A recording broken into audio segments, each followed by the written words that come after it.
I tried using Airbnb for the first time. When I went back to my hometown, I didn't have a place to stay because my friends' couches were all taken, and staying with family wasn't ideal. There weren't many good hotels in the small town, so Airbnb was my only option. I didn't bother to read the reviews or realize that the host had only started using the platform a week ago. The guy seemed normal middle-aged, losing some hair, and a family guy with a couple of properties. When I got there, the actual place was smaller than I thought, only 2 bedrooms and 1 bathroom. I got the bigger bedroom at the back with a window facing the backyard. The host talked for a while and then left. Surprisingly, when I think about it now, there wasn't anything concerning about him at that time. On the first night, I hung out with my friends and got home really late. I was a bit drunk and basically collapsed onto my bed right away. The next day, in the afternoon, I woke up feeling awful with a hangover. I tried to go to the bathroom, but the bedroom door was locked. I tried turning the lock the other way, but it didn't work. I felt a sinking feeling in my stomach because I couldn't believe the door was locked from the other side. I looked for my phone on the nightstand, but it wasn't there. I remembered putting it to charge by the bedside, but it was gone. I started to feel really worried. I thought maybe I left it in my luggage, but my bags weren't in the closet. I felt confused and anxious. Sitting on my bed, feeling a bit trapped and anxious, I noticed I was getting claustrophobic. I had a fuzzy head from the hangover, and my pounding headache made it hard to get up and get some water. Wanting some fresh air, I tried to open the window facing the yard, but to my surprise, it was now boarded up, even though it was open just yesterday. I felt really scared and sick to my stomach. I couldn't believe what was happening. I whispered to myself, "This can't be real." I started panicking and tried to understand what was going on. I banged on the door, but no one answered. I got desperate and yelled for the person in charge to let me out. Surprisingly, the door opened, but it hit me in the face, pushing me back. And there he was, the person in charge, holding a shotgun, looking completely different from before. His eyes showed a creepy satisfaction, like a real bad person. He told me I was not aware the night before, making it easy for him to prepare my room for his bad ideas. I felt really scared as he aimed a shotgun at my face, telling me to be quiet if I didn't want things to get worse. I stood in the doorway, thinking about running away, but he told me the whole house was locked. He grinned and said, "We'll be spending a lot of time together." His creepy laughter echoed as he talked about hurting me until I begged for it to stop.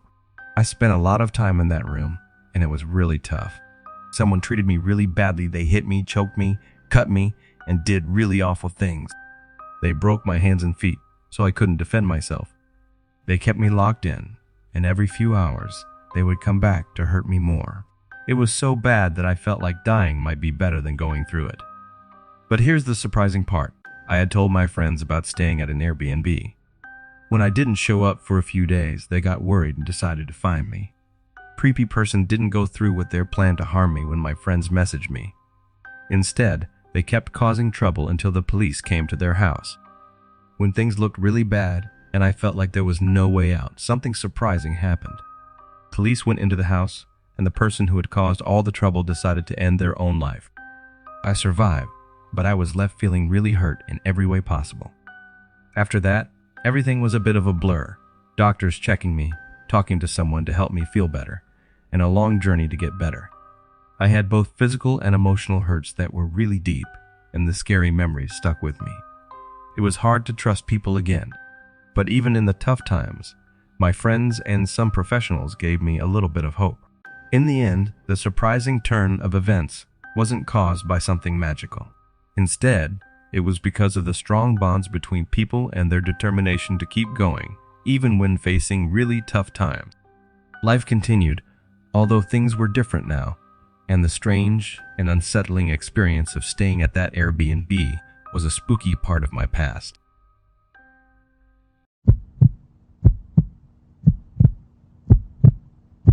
A couple of years ago, right after my friends and I finished our second year of high school, we were really excited about the summer break that was coming up.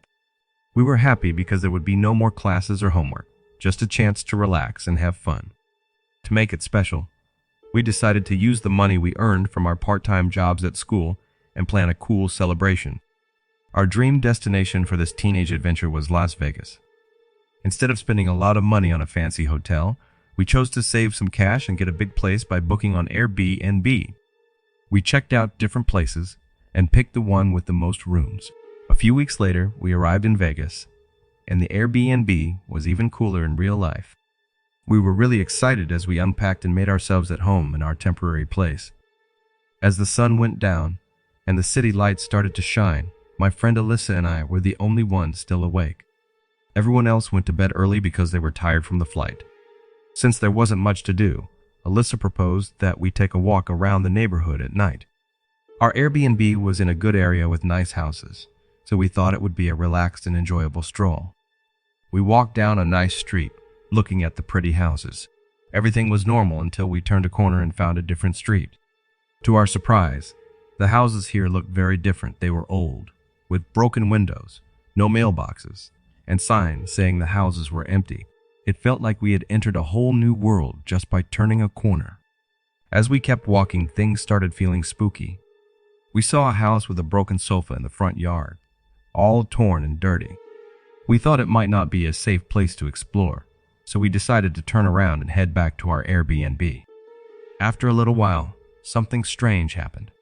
We saw a small SUV coming towards us without its headlights on. It slowed down and stopped next to us. An older woman, maybe in her 50s, rolled down the window and gave us a creepy smile. She said we looked cute together, I replied quickly. Her head and arms were moving strangely. It was a weird moment. I said thanks to end the talk. Luckily, she walked away, and we went the other way. We felt better after finding the right turn that took us back to our Airbnb.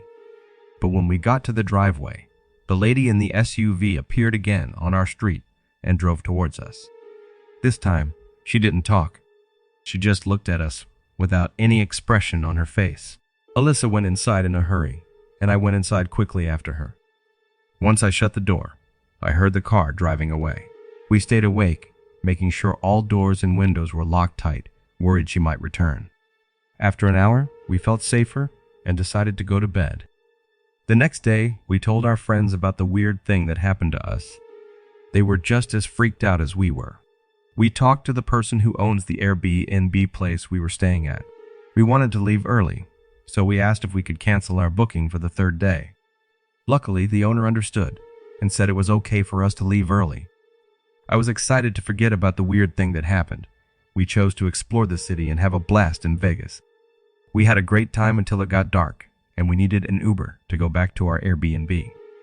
While we were in the car, I got a scary text from the owner. It said, "Are you the woman from yesterday?"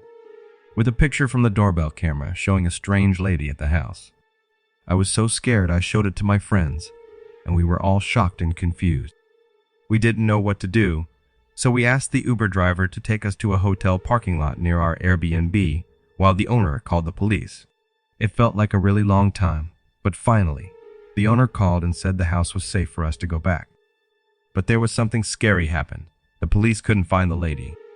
This made us really worried, and even when we went back to the house, we couldn't sleep well. The next morning, we quickly packed our things because we wanted to get away from that scary feeling. As we were going to the airport, we couldn't forget what had happened earlier. It was really strange and made us wonder what the woman wanted. I keep thinking about how scary it could have been if the house didn't have a camera or if we stayed longer.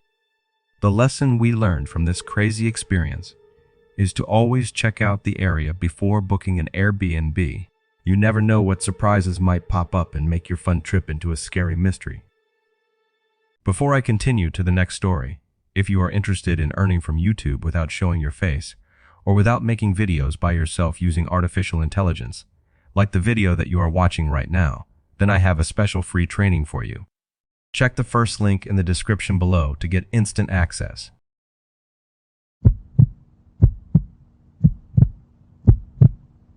When I turned 15, my aunt gave me an awesome gift. She said I could have fun at her house by the lake for spring break with my friends. She usually rents it out to family and friends like a fancy hotel, and she promised I could do the same when I'm older. My aunt is really rich and owns cool places in places like Las Vegas and Los Angeles. She's a relaxed and cool person. We don't see each other a lot, just a few times a year because she's usually in Vegas.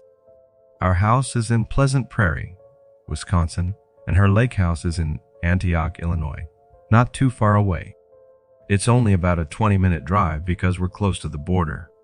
My mom and dad weren't sure if I could go, but they said yes in the end, as long as I took only 4 friends. I had 3 really close friends, so that was perfect.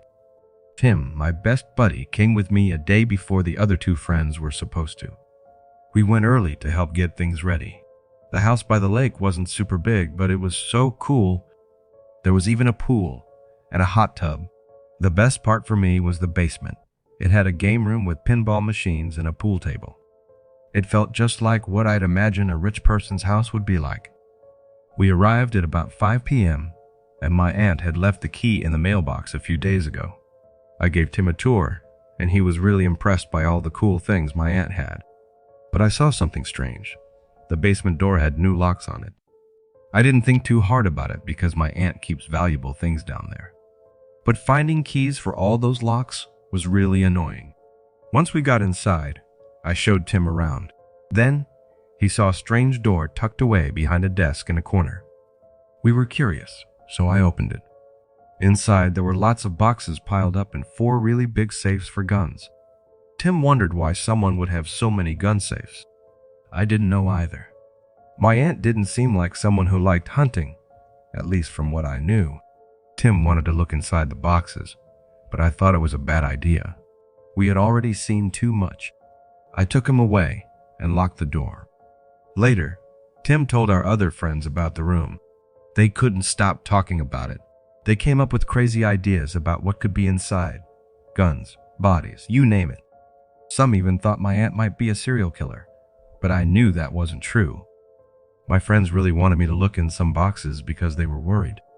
I didn't really want to, but one friend was really scared, so I gave in. When I looked inside, I found pipes, cigars, and lots of letters.